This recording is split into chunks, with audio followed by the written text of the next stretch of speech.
Assalamualaikum warahmatullahi wabarakatuh. Selamat pagi teman-teman. Pada kesempatan pagi ini, kami dari kelompok 6 akan mempresentasikan mengenai kebijakan usaha UMKM di Indonesia. Kelompok kami beranggotakan yang pertama Ayub Permata Kusumawardani, yang selanjutnya Aulia Lailatul Rahmawati, yang ketiga yaitu Ardia Regina Pramesti, dan yang keempat Vina Al-Azizah. Selanjutnya, kami membagi presentasi pada pagi hari ini menjadi 5 subbab. Yang pertama yaitu pengertian UMKM, yang kedua jenis-jenis UMKM di Indonesia, yang ketiga contoh UMKM di Indonesia, yang keempat peran UMKM bagi perekonomian Indonesia, yang kelima yaitu kebijakan pemerintah Indonesia terhadap perkembangan UMKM. Selanjutnya, kita masuk kepada materi yang pertama yaitu pengertian UMKM menurut para ahli. Di sini ada 3 ahli yang kami cantumkan. Yang pertama yaitu dari Rucito, di mana beliau mengungkapkan bahwa UMKM merupakan usaha kecil yang membantu perekonomian Indonesia. Dikatakan membantu perekonomian Indonesia disebabkan karena dengan melalui UMKM akan membentuk lapangan kerja baru serta juga meningkatkan devisa negara dengan melalui pajak badan usaha. Yang kedua yaitu dari Ina Primiana, mengemukakan bahwa UMKM merupakan suatu aktivitas atau kegiatan ekonomi yang menjadi penggerak pembangunan Indonesia. Ialah seperti industri manufaktur, agribisnis, agraris, dan juga sumber daya manusia. Dalam arti ini, mengindikasikan bahwa UMKM ini mengandung arti pemulihan perekonomian Indonesia dengan melalui pengembangan sektor perdagangan untuk program pemberdayaan masyarakat yang membutuhkan pekerjaan. Yang terakhir yaitu dari Kuartono. Menurutnya, klasifikasi di dalam usaha yang dapat dikatakan ialah sebagai UMKM berarti usaha yang memiliki kekayaan bersih kurang dari 200 juta, yang mana perhitungan tersebut menurut dengan omset penjualan tahunan perusahaan. Macam-macam UMKM. Yang pertama yaitu pada bidang kuliner. Kuliner merupakan suatu usaha yang bergerak dalam segala macam bidang makanan dan minuman. Kuliner dapat dijadikan sebagai UMKM jika ruang lingkup usahanya berupa mikro atau kecil. Kemudian pada bidang fashion. Fashion merupakan suatu usaha di bidang pakaian. Salah satu kebutuhan pokok manusia adalah pakaian. Usaha fashion ini merupakan usaha yang menjanjikan, disebabkan karena tiap-tiap orang membutuhkan pakaian. Namun untuk usaha fashion yang termasuk ke dalam UMKM harus masuk pada kriteria UMKM. Kemudian pada bidang agribisnis. Agribisnis merupakan suatu usaha yang bergerak di bidang pertanian.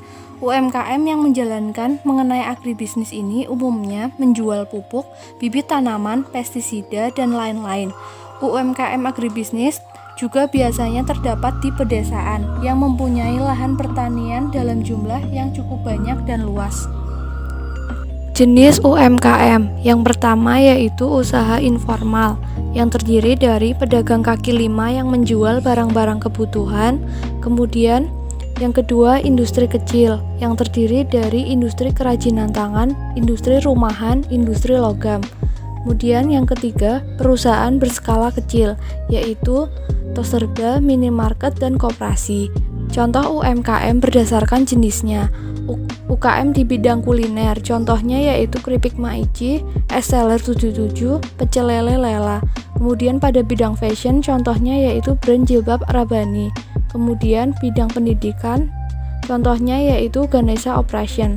Pada bidang otomotif, terdapat AHRS, yaitu Asep Hendro Racing Sport. Kemudian pada bidang agribisnis, yaitu adanya Kemcik milik Bob Sadino. Diawali dari bisnis UKM biasa, Bob Sadino kini telah berhasil mengembangkan Kemcik menjadi bisnis yang bertaraf dan berkualitas modern yang cabangnya tersebar di banyak tempat. Kemudian bidang teknologi internet. Contoh bisnis startup yang telah sukses di Indonesia berawal dari usaha kecil yaitu Kaskus. Kemudian adanya tokobagus.com dan pendiri bukalapak.com.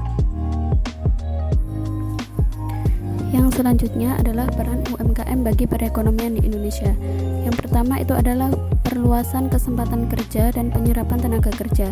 Karena adanya UMKM membutuhkan tenaga kerja untuk melakukan kegiatan produksi, administrasi, pemasaran, dan juga distribusi, sehingga akan memberdayakan orang-orang sekitar sebagai karyawan. 2. Pembentukan PDB. PDB merupakan nilai barang-barang dan jasa yang diproduksi di dalam negara dalam 1 tahun tertentu. Dengan UMKM yang memproduksi berbagai jenis barang dan jasanya, maka berarti akan menimbulkan adanya perhitungan PDB. 3. Penyediaan jaring pengaman terutama bagi masyarakat berpendapatan rendah untuk menjalankan kegiatan ekonomi produktif. 4. Sarana memeratakan tingkat perekonomian rakyat kecil. Berbeda dengan perusahaan besar, UMKM ini memiliki lokasi di berbagai tempat termasuk di daerah yang jauh dari jangkauan. Karyawan yang diambil bisa dari orang-orang sekitar sehingga masyarakat tak perlu berbondong-bondong ke kota untuk memperoleh penghidupan yang layak serta memperkecil jurang ekonomi antara yang miskin dan kaya. 5. Sarana mengentaskan kemiskinan. Dengan adanya UMKM ini membuka kesempatan kerja bagi masyarakat sehingga banyak tenaga kerja yang terserap oleh UMKM. Dengan terserapnya banyak tenaga kerja oleh UMKM, maka akan berkurang pengangguran sehingga kemiskinan bisa teratasi. 6. Sarana pemasukan devisa bagi negara. UMKM di Indonesia ternyata memiliki pangsa pasar yang tidak hanya berskala nasional, tetapi sudah internasional. Hal ini dibuktikan dengan data yang bersumber dari Kementerian Koperasi dan UMKM yang menunjukkan tingginya devisa negara dari para pelaku UMKM. Yang selanjutnya ada kebijakan pemerintah Indonesia terhadap UMKM. Yang pertama, peningkatan layanan jasa keuangan khususnya untuk pelaku UKM yang meliputi layanan jasa perbankan, pasar modal, multi-finance, dan asuransi. Kedua, peningkatan infrastruktur layanan jasa keuangan berupa akses pasar, layanan penagihan dan pembayaran, kemudahan investasi dan menabung, serta dukungan umum atas pelaksanaan transaksi perdagangan. Ketiga, meningkatkan kemampuan dan penguasaan aspek-aspek teknis dan manajemen usaha, pengembangan produk, administrasi dan kewirausahaan secara menyeluruh, dan yang terakhir pengembangan penyelenggaraan pelayanan perizinan one door service.